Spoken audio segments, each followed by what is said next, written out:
Good evening, everyone. So, this is my 10th video for three-dimensional geometry. So, let me just write it three-dimensional geometry. 10th lecture.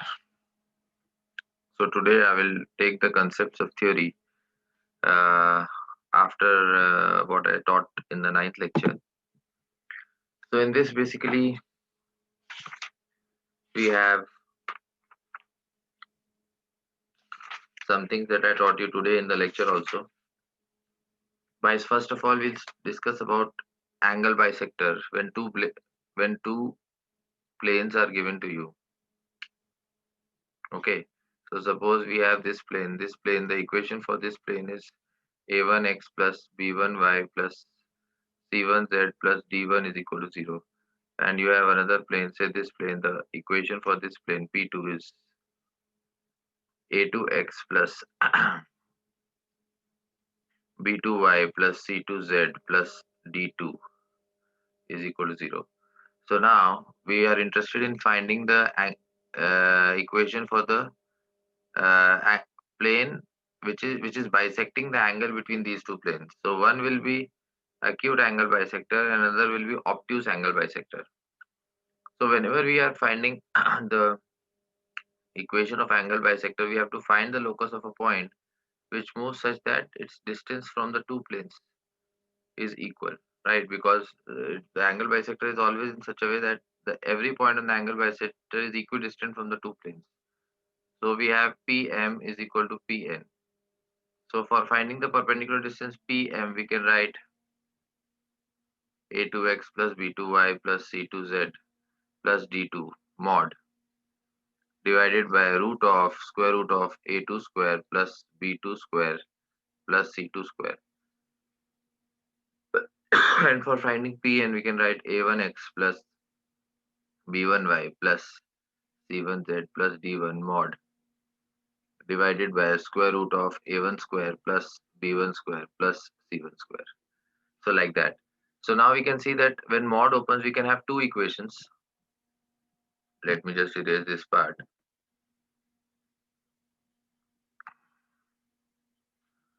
So when mod opens, we can have two equations. One equation will be corresponding to the positive sign and one equation will be corresponding to the negative sign. So case 1, one equation is positive sign. So a2x plus b2y plus c2z plus d2 divided by root of a2 square plus b2 square plus c2 square is equal to plus, and then in bracket we will write a1x plus b1y plus c1z plus d1 and then divided by square root of a1 square plus b1 square plus c1 square. Similarly, if we go for case 2, in case 2, a2x plus b2y plus c2z plus d2 divided by square root of a2 square plus b2 square plus c2 square, and on the right hand side we will put a negative sign and then in brackets a1x plus b1y plus c1z plus d1 divided by square root of a1 square plus b1 square plus c1 square. So basically we will get two equations, one corresponding to case 1 and another corresponding to case 2. So one equation will be corresponding to the acute angle bisector and the other equation will be corresponding to the obtuse angle bisector. Okay, so how do we know that which angle bisector is acute and which angle bisector is obtuse? Okay, so for that we have this test which is called the angle bisector test. Okay, means how do you identify between whether the how do you identify between the whether this any which bisector is acute angle bisector and which bisector is obtuse angle bisector. Okay, so in that case what we need to do is, suppose we are given the two equations like this, p1 a1x plus b1y plus c1z plus d1 is equal to 0, and another equation is p2 a2x plus b2y plus c2z plus d2 equal to 0. So first we will ensure that both the constants in the two equations are positive. Okay, so both the constants. So in the first equation we have the constant d1, and in the second equation we have the constant d2. So both constants in the two equations must be positive. And now what you do, you try to find the value of a1 a2 plus b1 b2 plus c1 c2. So there are two possibilities. Case 1, a1 a2 plus b1 b2 plus c1 c2 is positive, and case 2, a1 a2 plus b1 b2 plus c1 c2 is negative. So if a1 a2 plus b1 b2 is positive, will correspond to the obtuse angle bisector, and negative will correspond to the acute angle bisector. On the contrary, if this value is negative, then will positive will correspond to the acute angle bisector, and negative will correspond to the obtuse angle bisector. And always remember, the origin always lies in the bisector which is formed by positive sign. So in this case, origin will lie in the obtuse angle bisector, and in this case, origin will lie in the acute angle bisector. Origin always lies in the bisector which is formed by the positive sign. So in this case, obtuse angle bisector is formed by positive sign, so origin lies in obtuse angle bisector. And in this case, acute angle bisector is formed by positive sign, so origin lies in the region formed by acute angle bisector. Okay, so like that. So let's take some examples.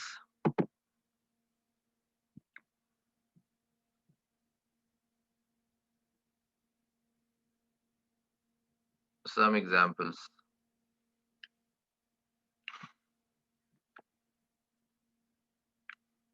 Suppose we have equation 2x plus y minus 2z plus 3 equal to 0. And another equation we have 3x minus 2y minus 6z plus 1 equal to 0.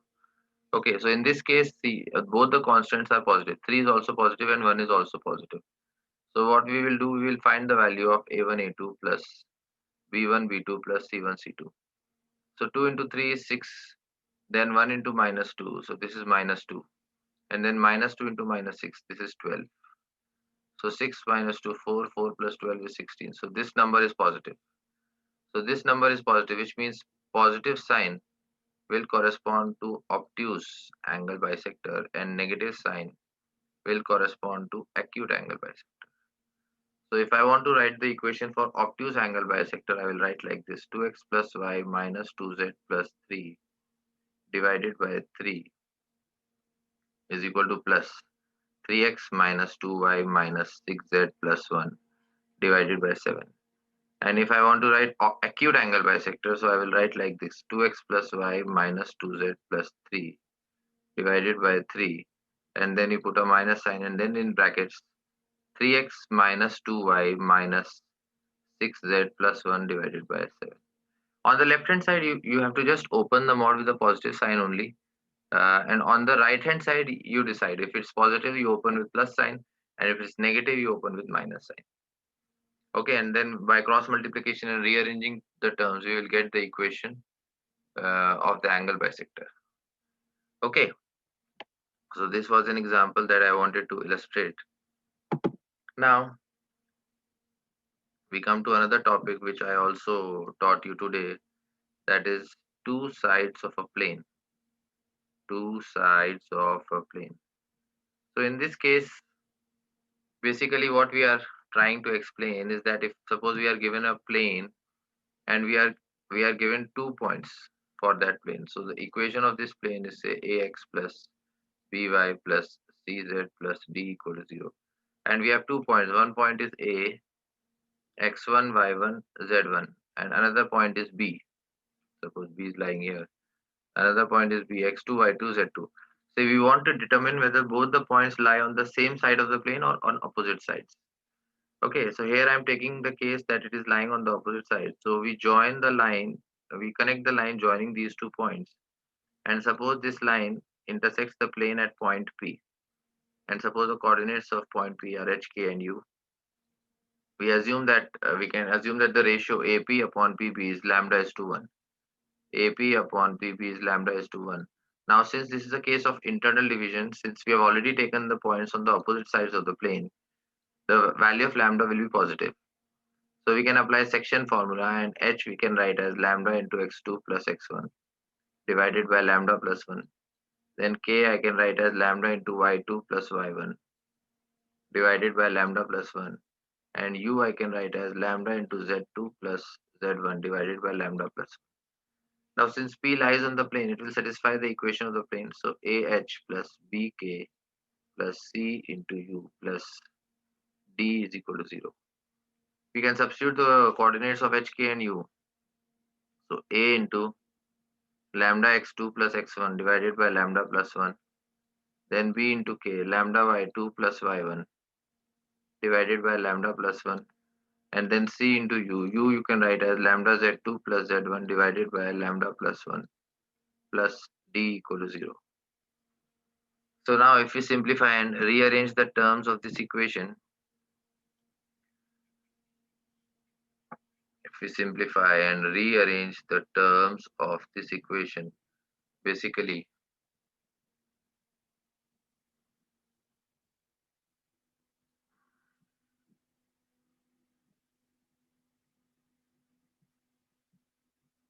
so as a coefficient of lambda, what will I get? Ax2 plus by2 plus cz2 plus d. And then on the right hand side, I will get minus and then in bracket ax1 plus by1 plus cz1 plus d. So lambda I can write as minus in bracket ax1 plus by1 plus cz1 plus d divided by ax2 plus by2 plus cz2 plus d. Now we know that this is a case of internal division, so lambda must be positive. Okay, so now since lambda must be positive and we have a minus sign here, so the ratio of these two values will be a negative number, which means ax1 plus by1 plus cz1 plus d and ax2 plus by2 plus cz2 plus d will be of opposite signs.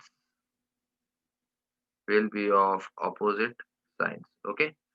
So because since we want the complete expression to be positive and we have a negative sign here, so the ratio of these two numbers must be negative.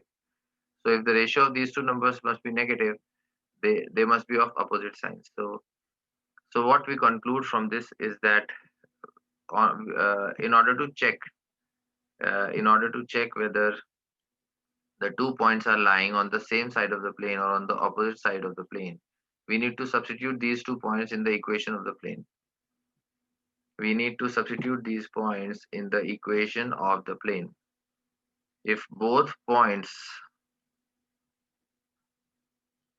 on substitution, if both points on substitution give same sign, if both points on substitution give same sign, both points lie on same side. Both points lie on same side of the plane. And if both points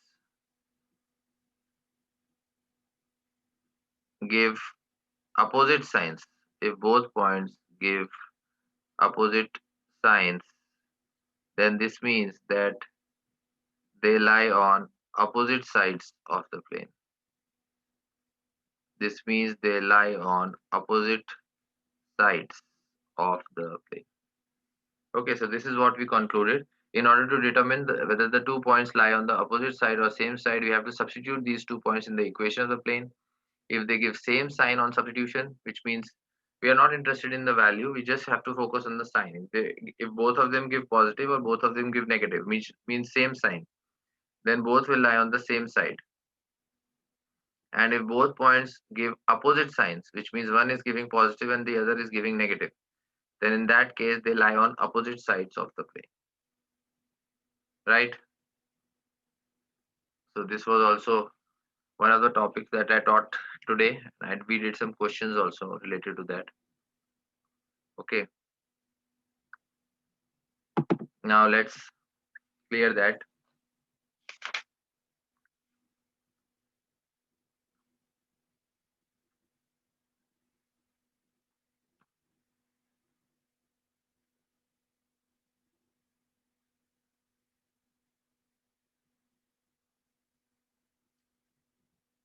Now let's come to a new topic, that is regular tetrahedron.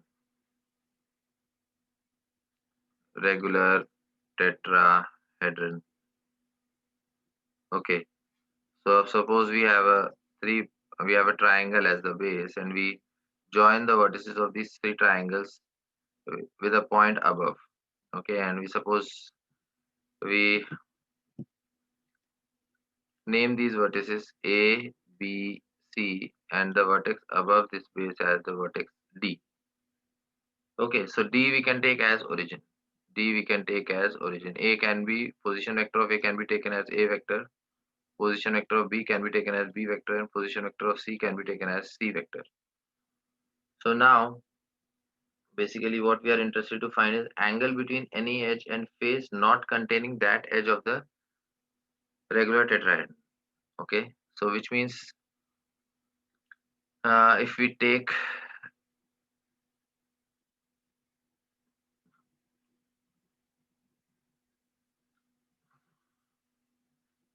suppose we take this edge AB. Okay, so suppose we take this edge. Now we need to find the angle between,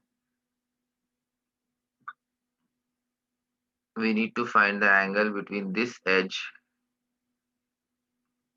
and suppose we take the base as face as BCD. So this face BCD does not contain this edge. So if suppose we want to find the angle between this edge and this face BCD. So how do we do that? Okay.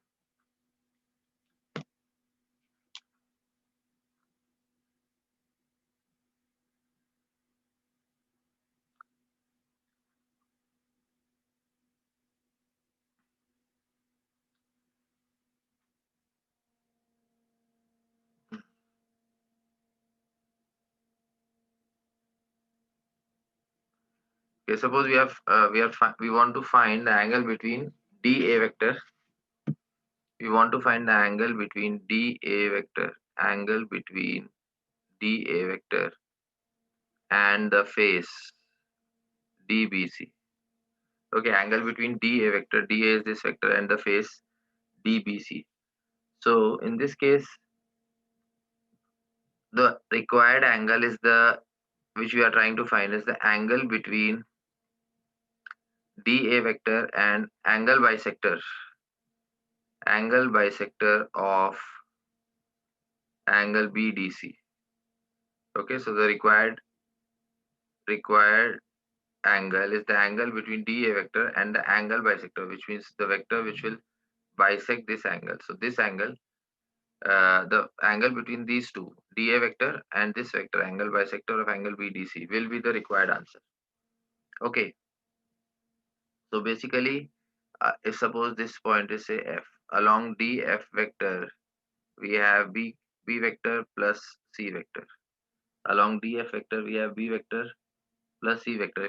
If we are assuming that A, B, and C are unit vectors, we are assuming here that A, B, and C are unit vectors. Okay, so B cap plus C cap is the vector along DF vector, and A cap is the vector along DA vector. So if you are interested in finding the angle between them, we will just take the dot product. So A vector dot B vector plus C vector, and then divide by the magnitude of both the vectors, magnitude of vector A and then magnitude of vector B plus C. Right. So in this case, first we need to find the value of magnitude of vector B plus C. So B plus C square will become B square, which is 1, C square, which is 1 plus 2 times B dot C. Correct. Now this is a regular tetrahedron. Angle between each of the vectors is 60. So 1 plus 1 2, and then 2 B dot C will be half, because magnitude of B is 1, magnitude of C is 1, and then cos 60. So this will become 2 plus 1, which is 3. So magnitude of vector B plus C, magnitude of vector B plus C will be equal to root 3. So now we can solve. A dot B will become 1 into 1 into cos 60, so half. A dot C 1 into 1 into cos 60, half. Magnitude of A is 1 and magnitude of B plus C is root 3. So we get the answer as 1 by root 3. Cos theta is equal to 1 by root 3, which means theta is nothing but cos inverse 1 by root. Cos theta is 1 by root 3, which means theta is equal to cos inverse of 1 by root 3. So this is how we can get the angle between any edge of a regular tetrahedron and another face. So in this case, we found the angle between this vector and this face DBC, right? So I hope you would have understood. Now let's continue further. And now we are basically trying to find the angle between two faces of a regular tetrahedron. Angle between two faces of a regular tetrahedron. Okay, so in this case, the diagram will remain the same. We have a triangle at the base like this, and we have a vertex at the top. We can we can form the tetrahedron by joining the point at the top with the three vertices at the base. So the three vertices will be A, B, and C. We have a point O at the top. Okay. So let's suppose we want to find the angle between OAB and OAC. Okay, suppose we want to find the angle between OAB and OAC, right?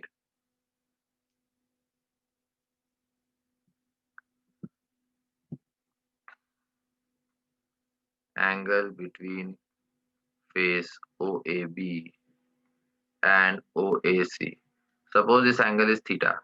So if I assume that this angle is theta, then same angle theta will exist between their normals, between normals to OAB and OAC. Okay. If the angle between face OAB and OAC is angle theta, then same angle theta will exist between the normals to OAB and OAC. Okay. Now let's assume the position vector of point A is A vector, position vector of B is B vector, position vector of C is C vector, and the origin, this is the null vector. So if you want to find the normal to OAB, we want to find the normal to OAB, we have to take the cross product of OA vector and B vector. So this becomes A cross B vector. And if you want to find the normal to OAC, we have to take the cross product of OA vector and OC vector, which is A cross C vector. Okay. So basically the angle we want to find is between these two vectors. So just we can use the dot product. So cos theta will be A cross B dot A cross C divided by magnitude of A cross B into magnitude of A cross C, right? So cos theta will be A cross B dot A cross C divided by magnitude of A cross B into magnitude of A cross C. Okay.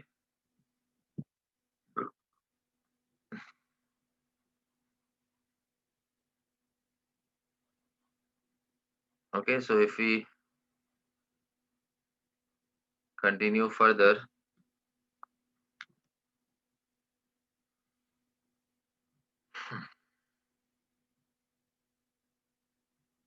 we can write here cos theta. Now dot and cross can be interchanged. So in place of cross, I can write dot. So A dot and then B cross A cross C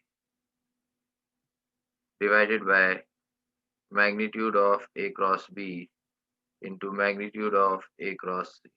Okay. Dot and cross can be interchanged. So A dot and then B cross A cross C. Okay. So this becomes A vector dot.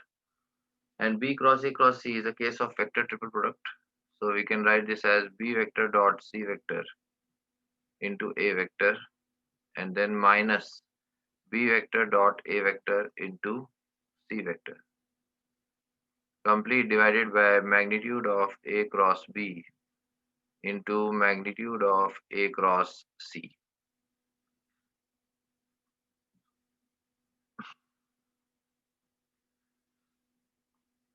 So now continuing further, we get cos theta is equal to, in the first term, we will get A dot A multiplied by B dot C, and then minus B dot A, B dot A multiplied by A dot C. Okay.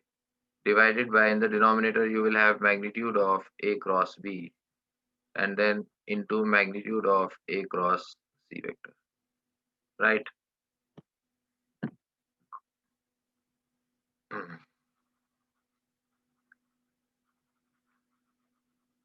Let's create some space. So now we can solve it further. A dot A is 1 because my vector is a unit vector, so A dot A will become 1, and then B dot C we can write as 1 into 1 into cos 60 degree minus B dot A is 1 into 1 into cos 60. Similarly, this also is cos 60, so complete square of cos 60. Okay, and then in the denominator, A cross B is magnitude of 1 into sine 60, which is root 3 by 2. And same expression here also will come because the angle between A and C is also 60. So we take the square of this. So which means 1 into 1 into cos 60. So this is half. And then half square is 1 by 4. And then completely we divide by 3 by 4. So half minus 1 by 4 is 1 by 4. 1 by 4 upon 3 by 4 is 1 by 3. So basically we get the answer cos theta is equal to 1 by 3. So theta is equal to cos inverse of 1 by 3. Cos theta is equal to 1 by 3, which means we get theta is equal to cos inverse of 1 by 3. Okay, so whenever we want to find the angle between two faces, basically we solve the question and then find the angle between the normals to the two faces. Okay, so I hope you would have understood this much. And let's now get to the last topic for today, which is height of a regular tetrahedron. How to find height of a regular tetrahedron, in short RH. Height of regular tetrahedron, RT, sorry. Height of RT, regular tetrahedron. So in this case, first we'll draw the diagram. We have a triangular base with A, B and C, and we have origin at the top. If we join these 2 points, we get a tetrahedron. Position vector of A is A vector, position vector of B is B vector, and position vector of C is C vector. So now in this case, we can get the formula for height of regular tetrahedron by using this formula. So basically we can say that height is projection of OA vector on the vector normal to the base ABC, on the vector normal to the base ABC, correct? So whatever is the normal to the base ABC, if we take the projection of OA vector on that, that gives you the height. Okay, now vector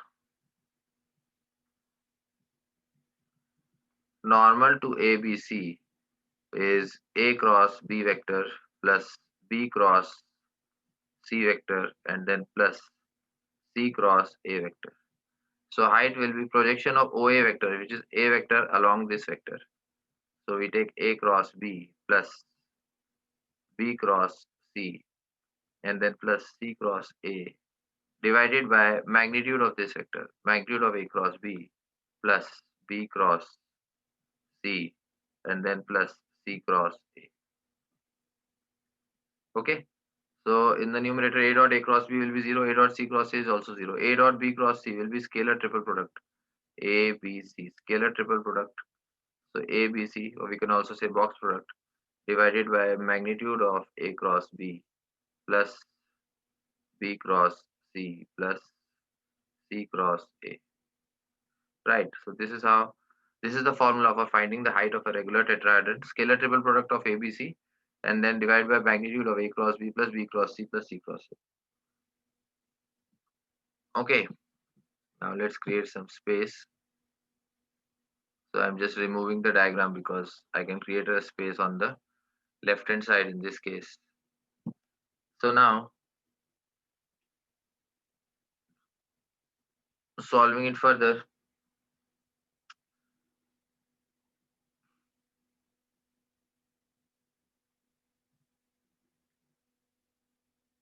we can get the value of A dot B magnitude of this plus is equal to B dot C magnitude is equal to magnitude of C dot A. So this comes out to be lambda square by 2. Okay, this comes out to be lambda square by 2, assuming that lambda is the length of each edge. Assuming that lambda is the length of edge of the tetrahedron. Okay, assuming that lambda is the edge, length of edge of the tetrahedron. Okay, now if you since in the numerator scalar triple product is coming, so we must find the value of ABC, scalar triple product of ABC. So ABC square, I can use the determinant formula A dot A dot B, A dot C, then B dot A, B dot B, B dot C, and then C dot A, C dot B, and C dot C. A dot A, B dot B, C dot C all will be equal to lambda square, because that is equal to the square of the side, and we know the length of edge of the tetrahedron is lambda. So A dot A, B dot B, C dot C will each be equal to lambda square, and the rest quantities we have found out lambda square by 2. So if we simplify this, we get the answer as lambda raised to 6 upon 2. So taking the square root, scalar triple product of ABC can be given by lambda cube divided by root 2. Scalar triple product of ABC will be given by lambda cube by root 2. Okay. So up till now we have done, and now we need to finally find the height of the tetrahedron. We need to finally find the height of the regular tetrahedron. Okay.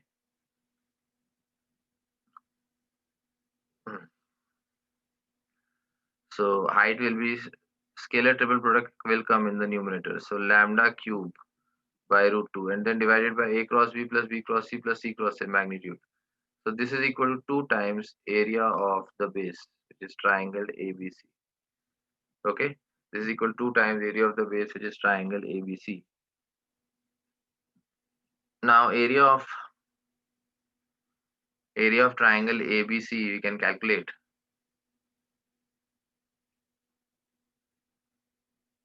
Area of triangle ABC we can calculate.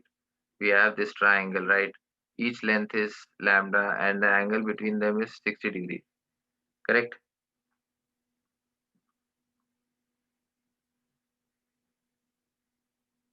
So if we apply the formula, delta is equal to half AB sine C. So half lambda square and the angle between them is 60. So sine 60.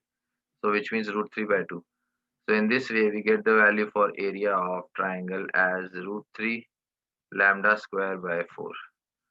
So we can substitute here. So lambda cube by root 2 divided by 2 into root 3 lambda square by 4. So we get this as root 3 lambda square by 2.